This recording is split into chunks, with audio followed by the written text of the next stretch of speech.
Hello, I'm going to talk about another movie that I've checked out, and I am posting later on my weekly quotes. This time, was a much anticipated movie that I never got to finish watching. I ended up being at the when they were at the planet with the giant sea surface, and I finally had this chance to see it on Netflix and finish off. And I gotta say, the movie was really fun for me to watch. On a different aspect, I'm a bit tired, sorry. I felt totally engaged into it. Just I was kind of tired. My brain was kind of like uh, a bit dazed from exhaustion, maybe from not keeping up with regular exercise each day to stay fit. Consider my age. Enough about me. Let's just talk about how fun the movie was. The movie filled me in on the aspect of like unknown. Right, there was a lot of things. The space is a domain that I'm just not familiar with. So on the reality aspects, on different implications and time sequence. It plays a lot on a sci-fi fantasy world that we see and kind of like to imagine and enjoy. So like the main character, name is Cooper. He goes into this, gets recruited in this excavation. He has a family he's trying to take care of, but the world is dying. The planet Earth is at a point of famine or like some form of apocalypse, you could say. Project is set out from the project from recruiting the main character as a pilot. I just guess he was an ex pilot of some sort that had a high level of ability and training. When they are, so there's a lot of few notable things I've noticed. Uh, um, obviously there are familiar there the excavator or the guy that's organized the activists brought Dr. Brand, played by Anne Hathaway, uh, Anne Holloway. I'm saying it incorrectly. It doesn't matter.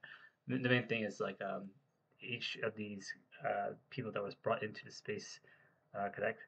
It was a team of small of like 5 people. One guy, Brad Cooper himself. I forgot the name. I think it's Dr. Brand or something like that. Well, a character of a bit of a beard, and then Dr. Enman, I think, or something like that, or Sicilian, Cecil, or something. I see. I didn't memorize the names the first time I saw them, but they all played a part where they would have to go into space, take on the risk of the unknown, and actually some people dying in the process, which gives it a kind of like a survivor feel to the movie, right? But it was the antagonism just being natural events when you're going to explore the unknown regardless. And what enticed me a lot, aside from the aspects and the feeling of discovery and learning something new that would be different from normal things, normal understanding and the real implication of the world, was a lot of the fact that the main character is a driving force of his likability, also in lines of putting his family in his always carrying a strong sentimental attachment to his family for every choice and decision he makes in the movie. I gotta say that was what attached me the most to the main character in this movie, and seeing it at the end, uh, it was just beautiful. You know, the father going out of his way to reconnect to his daughter and to his family, and and feeling regret and torn emotions in between when he realized that the trip that he was eventually put into was kind of like a how do I say this, a wolf in sheep clothing, you could say. No, sorry, a wolf in sheep clothing to say. It was projected as a means of them giving an opportunity to save the people of the earth by finding alternative ways of like living in a colonize a different planet from the options that they're given. Only when he went on board, he realized this was actually half true. True, yes, they wanted to find an opportunity to colonize the planet Earth and then come back and save the rest of the people. But the planet was never meant to. Well, without putting too much, there's a lot of spoilers here. I just feel like I cannot like flesh out the film's beauty of it, some aspects of the film. So maybe I should try to like limit it to what I say. But like the film is the package deal from where I first get the premise of the understanding of where the character goes on their journey is full is a is a false setup. To in reality, I think the way the team was oriented, it was likely that they were always going to go on plan B and be the first option for for the for the for where they were going to go with this expedition. Later on, to try to find signals from other different planets to see if any of the cadets that they Parliament was sent to find out the answers that they were looking for could be retrieved in terms of source data, and found that one of them had kind of like done something selfishly on his part, even if the understanding of the mission was to bring uh, was a mission that they knew that it was risk, they would maybe have to die for the sake of their humanity. One acted more selfishly in the matter of like his flight and death. So his survival mode just kicked every form of reason and understanding to what was supposed to be stuff he understood when he went embark on this journey. Uh, it was a bit sad. The character, I can't remember the character name of the movie. I just recognized Matt Damon. Sorry. And then onwards from there, what I took on to saying is that do you blame the character Matt Damon was playing, in terms of like his choices? Cowardly, yeah, that's what that was described in one way. But like I feel like anybody that's not used to these life and death scenarios may overestimate their implication of how calm they would act or how ready they are in terms of facing death. Uh, Honestly, the fact that you put yourself in danger in a way that your life is underlined, you realize a lot of people that hold strong intentions or put on a bravado, some of them will break quite easily. Being so, yeah. I mean, the more you're kind of like exposed to certain stimuli, the more you can feel that you've kind of been able to adjust your behavior instead of regulating on pure emotions, which is which was likely what happened to the character Matt Damon was playing. He gave in to his emotional response, which led him to make more drastic action and maneuvers in the hopes that he could be saved and survive. He met an unfortunate death, but he didn't listen, and he was on the board of sinking, um, on his acting on his own independence, leading to a kind of like um, um, leading him to a kind of death that's kind of respite. So I wanted to mention about what line really picked me up for what I was watching, right? So the best line of the movie is the one that kind of came in the beginning, reoccurring at the end, and placed in a new context, which gave it more satisfaction. So I thought that was a really nice written line for the script here. So and he said in lines of like, what was it now?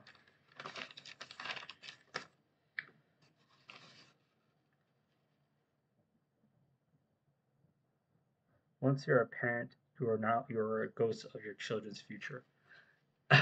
in in that sense, it was kind of funny because later on in the movie, as he enters the black hole, which they were trying to establish that this was the missing formula and lines to the other doctor that passed away, who was in charge of the team over age, because one of the things that they explored in the concept of this movie is time relativity.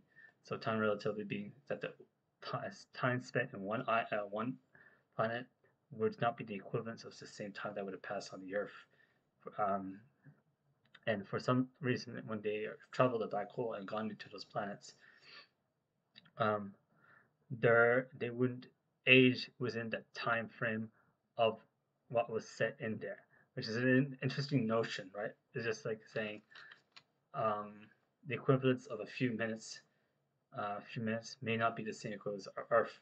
But the problem is your body is aging in correspondence to the environment. So you may just be a day old, and that be enough for you the equivalence of saying you're 100 in the Earth. Your body ages with that. That's why I understand, because we have our own natural body process. Time is kind of like a superfluous thing that's done externally to quantify our minds about how we organize ourselves in a day. Rather than say that time is an external influence that affects how our body ages and what so. I hope that kind of makes sense.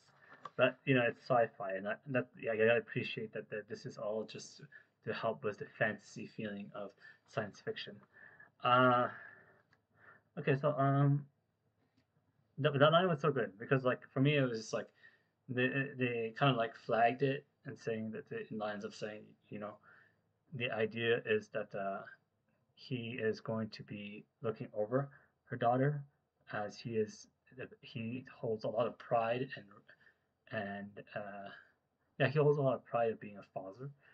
And later on, when he sent these code messages through this kind of like time warp sequence where he sees himself inside a black hole, which is kind of like a man-made structure or something like that. Well, not man-made structure, some form of structure of higher intelligent being, where he's able to send messages to her daughter.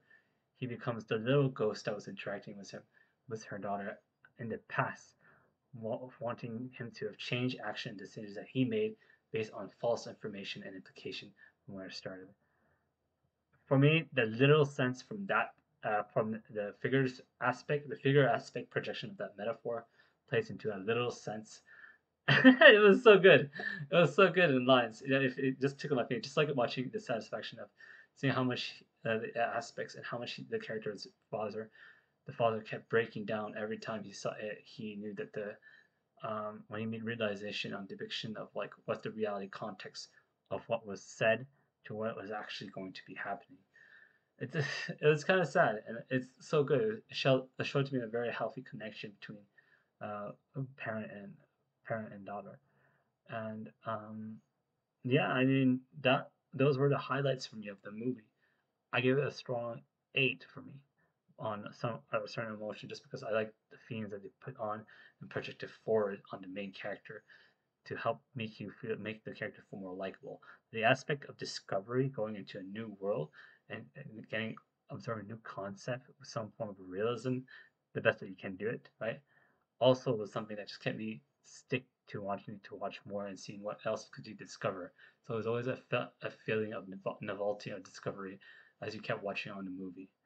It was so much to do with like adrenaline or fear or like horror or like kicks that stimulates your brain from something hard maneuver.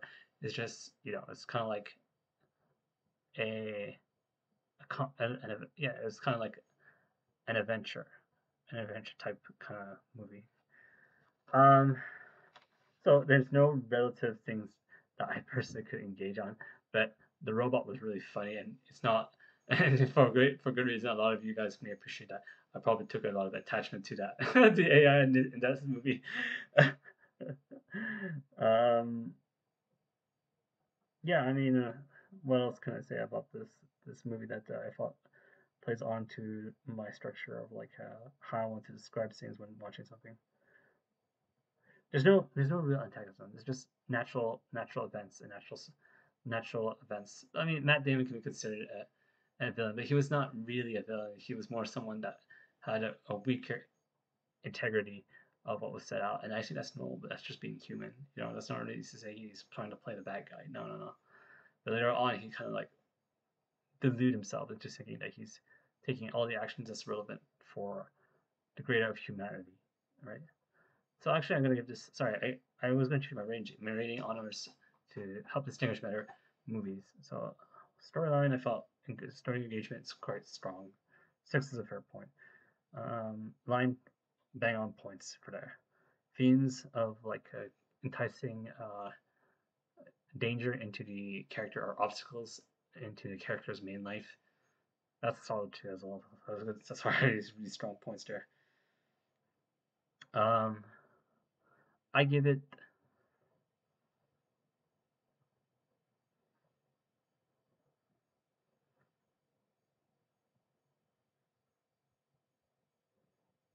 I'd give it a solid. Maybe a solid.